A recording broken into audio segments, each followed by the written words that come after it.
Praise Lord to all of you in the name of Jesus. దేవుని నామములో మీ అందరికీ వందనాలు. Today, what I want to talk about is I want to share about gratitude. మనం ఇవాళ కృతజ్ఞత గురించి చెప్పుకుందాం. First of all, let us open our Bibles and see about. ముందుగా బైబిల్ ఓపెన్ చేసి దేవుని వాక్యం చూద్దాం.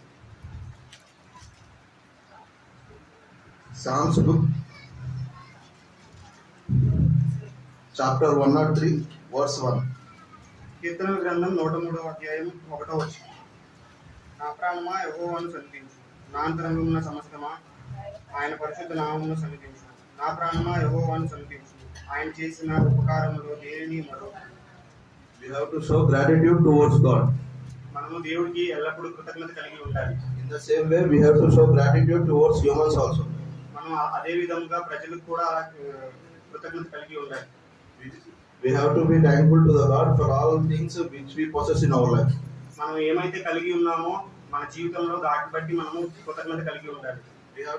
We have to thank God for the gift of our life, essential food, commodities and all things which we possess in our life.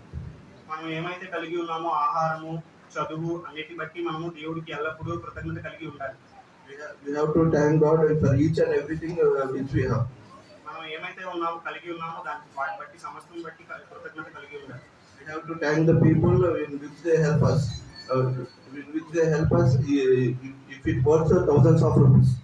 మనకి ఎవరైతే మనుషులు వేలలో సహాయం చేశారో వాటి బట్టి మనం కృతజ్ఞత కలిగి ఉండాలి. We have to be thankful for them, even if they help us, even if it worth even a single rupee. మనకి ఎవరైతే కష్టాల్లో ఉన్నప్పుడు ₹1 అయినా సహాయం చేశారో దాన్ని బట్టి మనం కృతజ్ఞత కలిగి ఉండాలి. And another thing, we have to forgive humans also. Then God will forgive us. మనం మనుషుల్ని క్షమిస్తే దేవుడు మనల్ని క్షమిస్తాడు. We have to forgive all people. మనం అందరినీ క్షమించాలి. Then only God will forgive us. అప్పుడే దేవుడు మనల్ని క్షమిస్తాడు. If we don't forgive them, then God will not forgive us. మనం మనుషుల్ని క్షమించలేకపోతే దేవుడు మనల్ని క్షమించలేడు. Let me explain with this an example. మనము ఒక ఉదాహరణతో దీని గురించి చెప్పుకుందాం. Our great beloved Abraham pastor used to while traveling in the Mandawal roads, many people used to hit them with bikes and go. మన అబ్రహాం అయ్యగారు మండవల్లిలో మామూలుగా సాధారణంగా నడుస్తున్నప్పుడు bike గుద్దేవారు. Many people used to hit them and go. చాలా మంది వచ్చి గుద్దేసి వెళ్ళిపోయేవారు. But Abraham pastor didn't say anything. They didn't scold them. కానీ అబ్రహాం అయ్యగారు ఏమీ మాట్లాడేవారు కాదు. ఒక్క మాట కూడా మాట్లాడేవారు కాదు. He didn't use anything. ఆయన అసలు ఏమీ మాట్లాడేవారు కాదు. He forgive them and say nothing has happened to me, you can go. ఆయన వారందరినీ క్షమించేవాళ్ళు. ఏమీ పర్లేదు మీరు వెళ్ళిపోండి అని పంపించేసేవారు. In the same way, another incident happened near Akvidu. అదే విధంగా ఒక సంఘటన ఆకువీడు దగ్గరలో జరిగింది అయ్యగారు. When he was traveling in road, he hit an old man. ఆయన ఆకువీడు దగ్గరలో ప్రయాణం చేస్తున్నప్పుడు ఆయన ఒక ముసలాయన్ని గుద్దేశారు. The people nearby came and surrounded him. అప్పుడు జనములంతా సమకూడారు. Something fear was started in him. Abraham అయ్యగారి గుండెల్లో భయం స్టార్ట్ అయింది. But something miracle was done. The man who was hit did not say anything. He didn't scold. He didn't do even a single thing also. అప్పుడు ఒక అద్భుత కార్యం జరిగింది.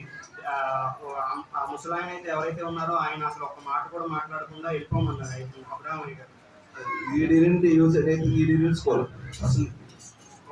ఒక్క చెడు మాట కూడా మాట్లాడకుండా ఏమీ తిట్టకుండా పంపించేసారు. With these words, what I want to say is, if we forgive people, God will forgive us. If we don't forgive them, then God will also not forgive us, and He will punish us.